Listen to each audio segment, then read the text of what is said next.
सबसे पहले आप सभी को मेरा प्यार भरा नमस्कार। जैसा कि आप लोगों को पता ही है, मेरा नाम है सुमन और मैं हूँ पेशे से हिंदी और योगा टीचर। प्यारे बच्चों, आज का वीडियो होने वाला है बहुत ही महत्वपूर्ण उन सारे बच्चों के लिए जो कि इस बार सीयूईटी एंट्रेंस एग्जाम दे रहे हैं, चाहे वो किसी भी यूनिवर्सिटी से दे रहे हैं। तो मेरे पास एक बच्चे का कमेंट आया था जिनका कि नाम है अखिल पाल जी, जो कि इस बार हेमंती नंदन बहुगुणा गढ़वाल विश्वविद्यालय से सीयूईटी एंट्रेंस एग्जाम दे रहे हैं। तो उन्हीं की रिक्वेस्ट पे मैं ये वीडियो बना रही हूँ बच्चों। तो आप प्लीज़ इस वीडियो को समझ लीजिए। जो भी बच्चे ये जानना चाहते हैं कि एग्ज़ाम पैटर्न क्या होगा, एग्ज़ाम पैटर्न मतलब कि कितने क्वेश्चंस आएँगे, कितने हमने अटेम्प्ट करने हैं, कितने जैसा कि आपको पता है कि ये पेपर 2 चरणों में होगा, स्लॉट 1 और स्लॉट 2। तो स्लॉट 1 में कितने क्वेश्चन आएँगे, स्लॉट 2 वाले जो बच्चे हैं तो उनके तो डोमेन सब्जेक्ट है, यानी कि उनके 3 पेपर होंगे या 2 पेपर होंगे डोमेन सब्जेक्ट के अनुसार। तो उनके पास कितने क्वेश्चन आएँगे, नेगेटिव मार्किंग होगी या नहीं, कितने घंटे का पेपर होगा, इस प्रकार के बहुत सारे प्रश्न बच्चों को एग्ज़ाम पैटर्न को लेके हैं। तो चलिए बच्चों डिटेल में समझ लेते हैं एग्ज़ाम पैटर्न को। इसके साथ-साथ बच्चों की मैंने सिलेबस भी आप लोगों के लिए शेयर कर दिया है, तो इसी वीडियो के डिस्क्रिप्शन बॉक्स में भी मैं लिंक दे दूँगी और मेरे चैनल पे सिलेबस को भी मैंने शेयर कर दिया। यानी कि जिन बच्चों का जो भी बच्चे जिस सब्जेक्ट का पेपर देंगे, जिस डोमेन का पेपर देंगे, वो सिलेबस उनको वेबसाइट पे जाके मिल जाएगा, ठीक है?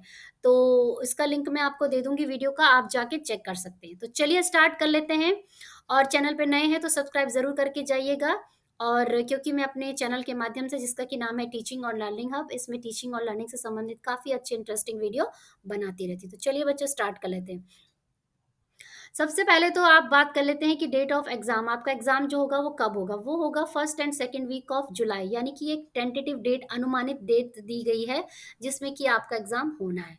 अब बात करते हैं कि ड्यूरेशन ऑफ एग्ज़ाम कि कितने घंटे का ये पेपर होगा। तो जैसा कि बच्चों आप लोगों को पता है कि जो आपके पेपर है वो 2 चरणों में हो रहा है। एक हो रहा है स्लॉट 1 वालों के लिए, एक हो रहा है स्लॉट 2 वालों के लिए। स्लॉट 1 यानी कि जिन्होंने बीए करना है, बीएससी नॉट बीएससी, जिन्होंने होटल मैनेजमेंट करना है, जिन्होंने नेचुरोपैथी योगा करना है, ये सारे बच्चों के लिए भरा जा रहा है स्लॉट 1। तो स्लॉट 1 के बच्चों को देना होगा जर्नल टेस्ट, ठीक है? तो जो बच्चे स्लॉट 1 भर रहे हैं, उनका जो क्वेश्चन पेपर होगा, वो होगा 195 मिनट्स का, यानी कि 3 घंटे और 15 मिनट का, ठीक है? दूसरा है स्लॉट 2। अब स्लॉट 2 में कौन-कौन से बच्चे आते हैं, जो कि जैसे कि साइंस इत्यादि के बच्चे, यानी कि PCM, ZBC, BSc forestry, BSc agriculture, BCom, ये सारे बच्चों का है स्लॉट 2। तो इनका जो एग्ज़ाम का जो टाइमिंग होगा, वो होगा 2 बज के सॉरी 2 नहीं 225 मिनट्स का, यानी कि 3 घंटे और 45 मिनट का आपका क्वेश्चन पेपर होगा, ठीक है? तो ये दोनों पेपर अलग-अलग टाइमिंग के होंगे, अलग-अलग स्लॉट के लिए, ठीक है? अब बात करते हैं कि स्लॉट 1 के बच्चों को कब जाना है, सुबह जाना है या दिन के शिफ्ट में जाना है? तो जो स्लॉट वाले 1 वाले बच्चे, यानी कि बीए वाले बच्चे, उनको सुबह 9 बजे से उनका एग्ज़ाम होगा और 12:15 तक उनका एग्ज़ाम चलेगा। तो 9 बजे एग्ज़ाम होगा तो भैया आप 7:30 बजे तक आप वहाँ पे पहुँच जाना, क्योंकि कंप्यूटर बेस्ड टेस्ट होना है। आपको जाके बिठाते हैं, कंप्यूटर चेक करते हैं सब कुछ, तो वो सारे में कम से कम 15-20 मिनट भी लग जाते हैं, ठीक है? आपका एडमिट कार्ड चेक होगा, चेकिंग होगी, तो आप टाइम पे पहुँच जाइएगा। स्लॉट 2 वालों का पेपर होना है 3 बजे से और शाम के 6 बजे तक आपका पेपर होना है, ठीक है? तो ये तो बात हो गई टाइमिंग की और कितने घंटे का पेपर होगा। अब बात कर लेते हैं बच्चों कि पेपर में आएगा क्या-क्या, कि कितने क्या-क्या आपने पढ़ना है, ठीक है? कितने क्वेश्चन्स आएँगे। तो सबसे पहले मैं बात कर रही हूँ स्लॉट 2 वाले बच्चों की। स्लॉट 2 वाले बच्चे ध्यान से सुन लीजिए कि आपका पेपर में कितने क्वेश्चन्स आए हैं। तो देखिए, सबसे पहले तो आपको पता है कि जब आपने स्लॉट 2 भरा होगा तो उसमें आए होंगे आपके डोमेन सब्जेक्ट, है ना?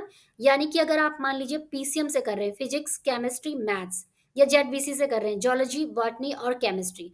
तो उसमें उन्होंने क्या बोला है कि आपके जो क्वेश्चन्स आएँगे, इसमें लिखा है 40 questions out of 50 in each subject, यानी कि हर सब्जेक्ट का आपके पास 50, 50, 50 क्वेश्चन्स आपके पास आने हैं और उनमें से आपको 40, 40, 40 अटेंड करने हैं। तो कहने का मतलब क्या है?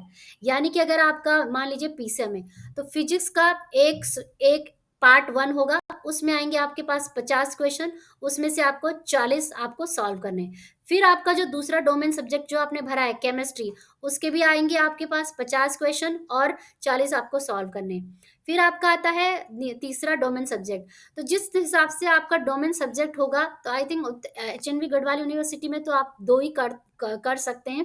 तो जिस हिसाब से आपका डोमेन सब्जेक्ट होगा, उस हिसाब से आपके क्वेश्चंस आने हैं। तो 50 क्वेश्चन तो आपका स्टैंडर्ड ही है कि मतलब आपके डोमेन के हिसाब से आने हैं।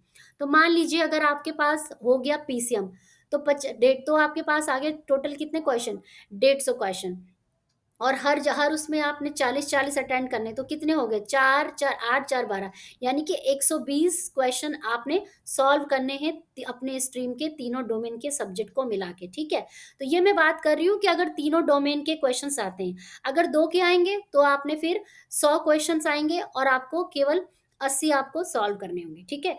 तो ये आपको आइडिया दे रही हूँ बच्चों में, ठीक है। अब इसमें क्या लिखा हुआ है, input test can be used for MCQ based question given syllabus. अब जो क्वेश्चन पेपर आएगा वो आएगा MCQ based question. MCQ based question का मतलब होता है कि मल्टीपल चॉइस क्वेश्चन। एक क्वेश्चन होगा और उसके 4 विकल्प आपको दिए जाएंगे, सही विकल्प पे आपने उत्तर लगाना है। अब बात आती है आपकी कि भाई ये जो आपके टाइम मिलेगा हर डोमेन सब्जेक्ट को सॉल्व करने का, जो आपको टाइम मिलेगा वो कितना मिलेगा। ऐसा नहीं है कि आप एक डोमेन सब्जेक्ट में 1 घंटा लगा रहे हैं और दूसरे डोमेन सब्जेक्ट में आपने आधे में सॉल्व कर दिया। तो उन्होंने डोमेन सब्जेक्ट का टाइमिंग भी डिसाइड किया। देखो इसमें लिखा है 45 minutes for each domain specific subject, यानी कि पीसीएम भरा है तो फिजिक्स के लिए भी 45 मिनट मिलेंगे, केमिस्ट्री के लिए भी 45 मिनट मिलेंगे और मैथ्स के लिए भी 45 मिनट मिलेंगे। ऐसा नहीं है कि आप 1 घंटे तक मैथ्स के ही क्वेश्चन सॉल्व कर रहे हो, ठीक है। तो जैसे ही आपका वो टाइम खत्म होगा, आपका वो स्लॉट मेरे ख्याल से बंद हो जाएगा, कुछ इस तरीके से सिस्टम होगा, ये आगे चलेगा नहीं। तो आपने उस हिसाब से अपनी टाइमिंग सब कुछ देखना है, ठीक है। तो ये तो बात हो गई आपके एग्जाम पैटर्न की सिलेबस की। तो उम्मीद करती हूँ कि अखिल जी मैंने आपके प्रश्न का उत्तर दे दिया होगा। अब ये देख लीजिए कि देखना पड़ेगा कि जो एचएनवी गढ़वाल यूनिवर्सिटी में होगा वो डोमेन सब्जेक्ट तो उन्होंने हमको भराए हैं, तो लेकिन जो पेपर आएगा वो दो दो का स्पेसिफिक आएगा या 3 में दे रहे हैं या किस तरीके से दे रहे हैं, तो वो एक बार बात करके पता चल पाएगा। अब बात करते हैं जनरल टेस्ट वाले बच्चों की। तो जनरल टेस्ट वाले बच्चों को मैं बता देती हूँ कि देखिए आपके पास आएंगे 60 क्वेश्चन आउट ऑफ 75, यानी कि 75 क्वेश्चन होंगे और 60 क्वेश्चन आपको सॉल्व करने होंगे। ये आपका सिलेबस उन्होंने दिया है। General knowledge, current affairs, general mental ability, numerical ability, quantitative reasoning, simple application of basic mathematically concept, arithmetical algebra, geometry, mensuration, logical and analytical reasoning. ये सारा आपको पढ़ना है जो भी बच्चे जनरल टेस्ट दे रहे हैं, यानी कि बीए आर्ट से कर रहे हैं या जो भी बच्चे होटल मैनेजमेंट कर रहे हैं या नेचुरोपैथी योगा कर रहे हैं, उनको ये पढ़ना है। अब यहाँ पे इन्होंने क्या दिया है, यहाँ पे इन्होंने दिया है 60 मिनट। हालांकि ऊपर उन्होंने दिया है स्लॉट 1 3 घंटे 15 मिनट। तो अब वो 3 घंटे 15 मिनट किसके लिए, वो भी समझ लीजिए। देखिए अगर आप इस पीडीएफ को ध्यान से देखिएंगे और ये टेबल देखेंगे, तो यहाँ पे लिखा हुआ है लैंग्वेज 1A, लैंग्वेज 1B। तो आपको पता है कि आपने तो लैंग्वेज 1A लैंग्वेज 1B नहीं भरा है, क्योंकि हमारी एचएनवी गढ़वाल यूनिवर्सिटी में लैंग्वेज का प्रावधान नहीं है। तो आपका पेपर 3 घंटे का नहीं होने वाला। आपका जो पेपर होगा वो केवल 60 मिनट का होगा, जहां तक मेरी जानकारी है, जो कि ये पीडीएफ आपको बता रही है, ठीक है। तो जिन बच्चों ने जनरल टेस्ट देना है वो केवल 60 मिनट में उनका पेपर होगा, लेकिन जिन बच्चों का डोमेन है उनको इस तरीके से उनका टाइमिंग डिसाइड किया गया है, ठीक है। अब रही बात सिलेबस की कि जो डोमेन सब्जेक्ट वाले बच्चे उनका सिलेबस क्या है, तो बच्चों मैं आपको बता देती हूँ कि सीयूईटी समर्थ की वेबसाइट .ac.in पे आप वहाँ पे जाएंगे ना, तो वहाँ पे मैंने वीडियो ऑलरेडी अपलोड कर दिया है आज ही। वहाँ पे आपको सिलेबस पता चल जाएगा, अपने अपने सब्जेक्ट के हिसाब से आप सिलेबस देख लीजिए, उसके हिसाब से आप अपनी तैयारी कर लीजिए और फिर तब आपको आइडिया लग जाएगा कि आपने क्या पढ़ना है और क्या नहीं पढ़ना है, ठीक है। तो बच्चों ये तो था आपका कि कितने कितने मार्क्स होगा। अब बात करते हैं बच्चों कि इसमें नंबर कितने मिलेंगे। तो हर प्रत्येक प्रश्न पे सही उत्तर देने पे आपको 1 नंबर मिलेगा, ठीक है। अगर आपने किसी प्रश्न का गलत उत्तर दिया है तो उसमें आपको 0.25 की आपकी नेगेटिव मार्किंग है, ठीक है। ये बताता है आपका पीडीएफ, ठीक है। अब बच्चों ये तो मैंने आपको जानकारी पूरी दे दी है। अब ये पीडीएफ आप चाहे तो खुद भी चेक कर सकते हैं, देख सकते हैं, पढ़ सकते हैं। ये मिल जाएगा आपको सी यू सी टी समर्थ की जो वेबसाइट है ना, .ac.in पे, उस पे जाके आपको जब आप पढ़ेंगे पेज खुल के आता है इन्फॉर्मेशन बुलेटिन, वहाँ पे आपको ये पेज खुलेगा, वहाँ पे जाके आप इस पीडीएफ को पढ़ सकते हैं, देख सकते हैं और भी आप अपनी भी जानकारी ले सकते हैं ताकि आपको और भी डाउट क्लियर हो जाएँ, ठीक है? तो यही थी बच्चों जानकारी एग्ज़ाम पैटर्न की, सिलेबस का वीडियो मैंने ऑलरेडी डाल दिया है और मॉक टेस्ट का वीडियो एक आएगा इम्पोर्टेंट वीडियो, तो मैं अभी चेक कर रही हूँ। अभी तक एनटीओ वालों ने सीयूईटी के मॉक टेस्ट नहीं डाले। जैसे ही डालेंगे तो मैं आपको बता दूँगी कि किस तरीके से आप एग्ज़ाम को अटेंड कर सकते हैं, क्योंकि मॉक टेस्ट से आपको आइडिया होगा कि किस तरीके से कंप्यूटर में आपका पेपर आएगा, ठीक है?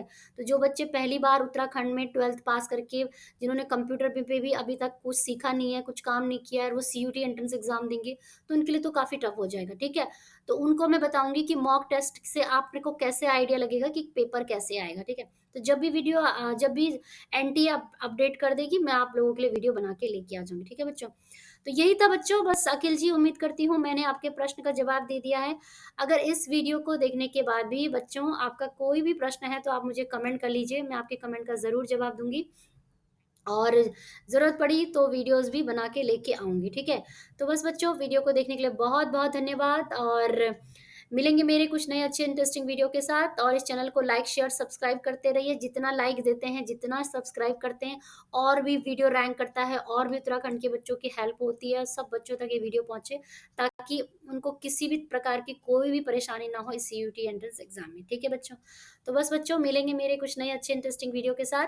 तब तक के लिए आप घर पे रहिए, स्वस्थ रहिए, मस्त रहिए, पढ़ते रहिए, आगे बढ़ते रहिए, क्योंकि पढ़ेगा इंडिया तभी तो आगे बढ़ेगा इंडिया। जय हिंद, जय भारत, धन्यवाद, सत्यमेव जयते, धन्यवाद। बच्चों, लाइट नहीं है इस समय तो इसलिए वीडियो में थोड़ा डार्कनेस है, उसके लिए खेद है आपको।